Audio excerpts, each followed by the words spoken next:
Hello, hello. Happy Wednesday. I just had to get this view in with the light. Isn't that beautiful? I love it. So anyhow, I just wanted to hop on and say a few things to you guys today. Um, the thought is around loyalty, and I posted something on my other Facebook page regarding loyalty.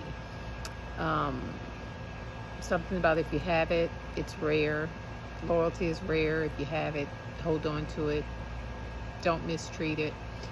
Um, and I concur with that. Um, for so many people in so many different relationships, there is a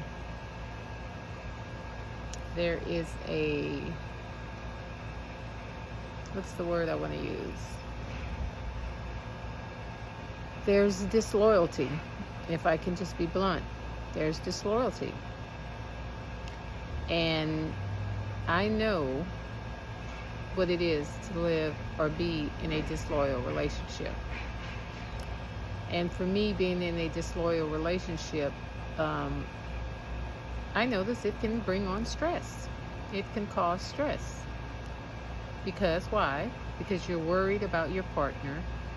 You're worried about your so-called friend. You're worried about whoever the disloyal person is and what they're doing. And when you're always worried about someone and what they're doing to you, it's going to cause stress. So that's why I am the first to say that having a loyal relationship and being committed in a loyal relationship can bring you the most happiness. I mean, the happiness and the peace of mind and the stress-free life is completely overwhelming, because you don't have to worry about what your mate is doing, because you have a very loyal, trustworthy, and ethical mate. Yes, ethical. Because I feel like if you are a disloyal person, you are most definitely lacking ethics. It's the way of the world. If you're a cheater, a crook, disloyal, you have no ethics.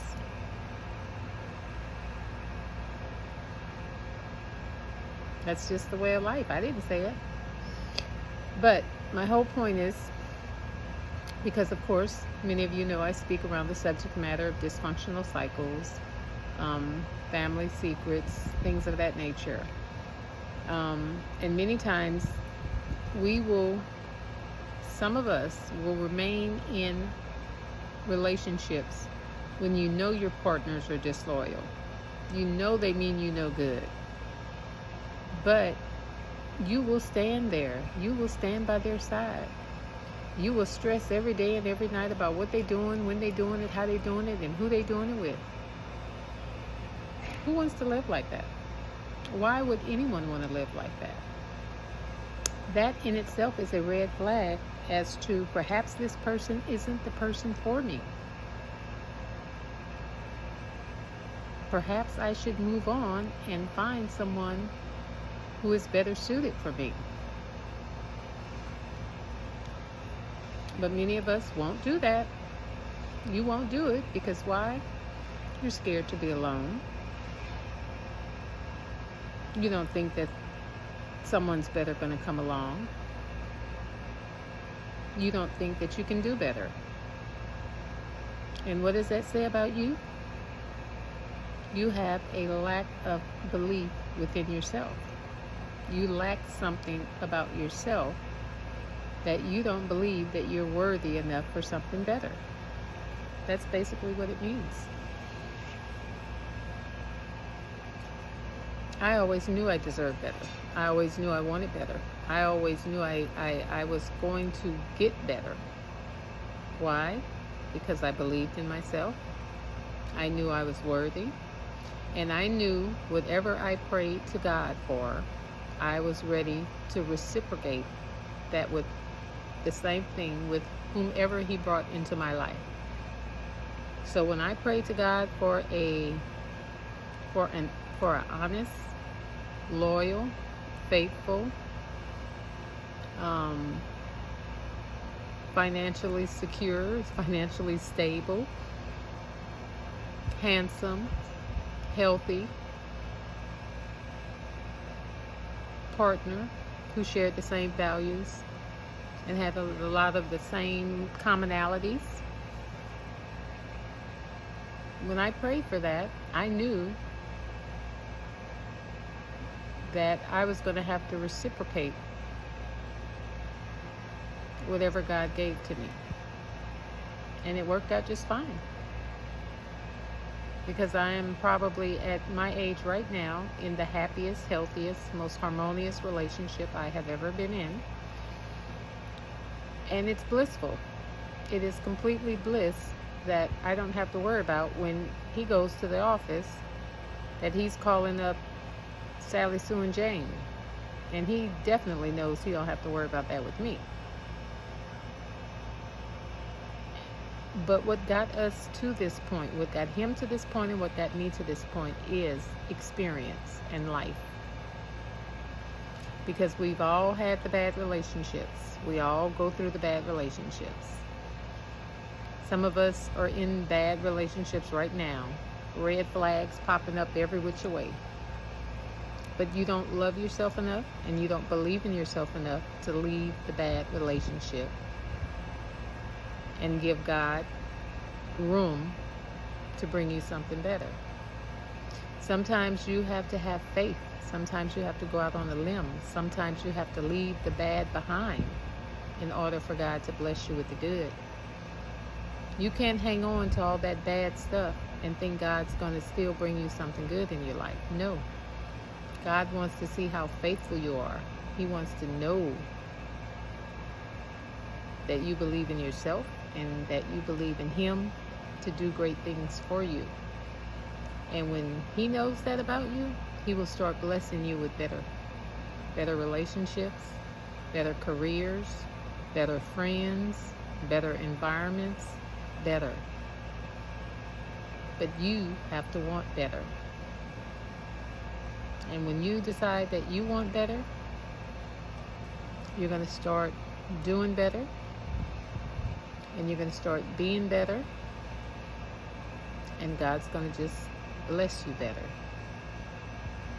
So, all of that to say that, bring it back to the loyalty aspect of everything. When you know what you deserve, you're going to get it. When you know what you deserve, and you know that you are worthy, and you give yourself space to receive it, God's going to give it to you. He can't bless you with anything that you desire as long as you're still holding on to bad stuff. So, make the first step by deciding you want a great relationship. You want a loyal spouse. You want loyal friends.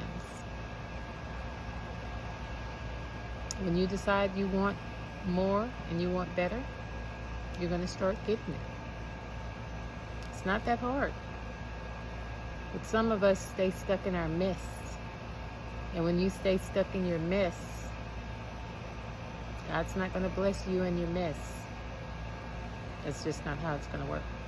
So, with that being said, click the link, sign up to my email list, and learn my story.